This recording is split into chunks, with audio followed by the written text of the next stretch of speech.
3 साल से जारी रूस यूक्रेन जंग अब निर्णायक मोड़ पर पहुंच चुकी है। ये जंग अब सिर्फ मैदान में ही नहीं बल्कि दुनिया के बड़े सियासी मंचों पर भी लड़ी जा रही है। 15 मई 2025 को तुर्की में दोनों देशों के बीच सीज फायर को लेकर हुई बैठक में रूस के राष्ट्रपति व्लादिमीर पुतिन नहीं पहुंचे। हालांकि रूस ने अपना प्रतिनिधिमंडल यहां भेजा था।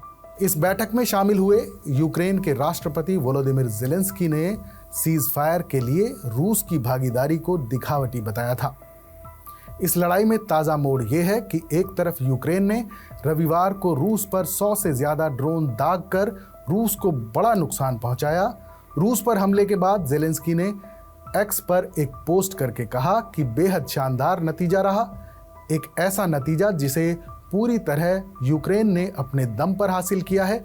ये हमारा सबसे लंबी दूरी का ऑपरेशन था, जिसमें ऑपरेशन की तैयारी में शामिल हमारे लोगों को समय रहते रूसी इलाकों से निकाल लिया गया। यूक्रेन की सुरक्षा सेवा के मुताबिक इस ऑपरेशन की वजह से रूस को $7 अरब का नुकसान हुआ और उसके एयर मिसाइल कैरियर के बेड़े का 34% हिस्सा नष्ट हो गया। वहीं दूसरी तरफ यूक्रेनी राष्ट्रपति वोलोदिमीर ज़ेलेंस्की को नाटो की सबसे अहम बैठक लीडर्स समिट में शामिल होने का औपचारिक न्योता मिल गया है। यह समिट 24-25 जून को नीदरलैंड्स के हेग शहर में होने जा रहा है।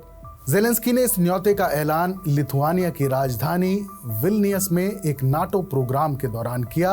उन्होंने बताया कि नाटो के सेक्रेटरी जनरल मार्क रूटे ने उन्हें पर्सनल तौर पर बुलाया है, लेकिन दूसरी तरफ अमेरिकी मीडिया में खबरें हैं कि अमेरिका खुद इस बुलावे से थोड़ा परेशान है।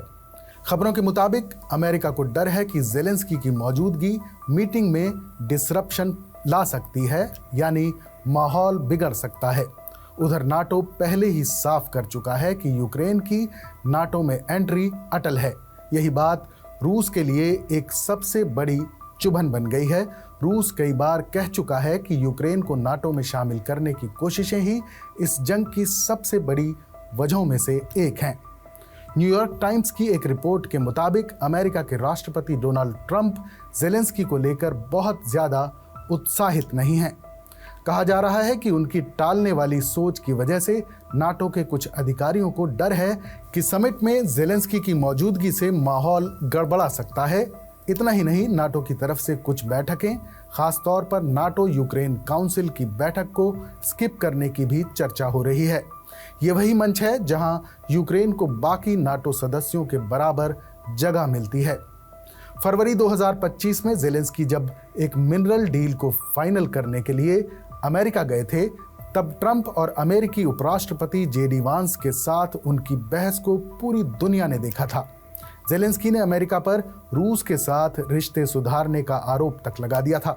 हालांकि अप्रैल में वो डील साइन हो गई। अब सवाल ये भी उठ रहा है कि नाटो समिट में असली खेल क्या होगा। दरअसल इस समिट की असली थीम कुछ और है। अमेरिका की मांग है कि सभी सदस्य देश अपने डिफेंस बजट को बढ़ाएं। इस एजेंडे के चलते नाटो इस बार का कार्यक्रम बहुत छोटा और सीधा रख रहा है, ताकि कोई विवाद या ड्रामा न हो। अब देखना यह है कि इस मीटिंग से कोई शांति की राह निकलेगी या टकराव की दीवार और ऊंची हो जाएगी।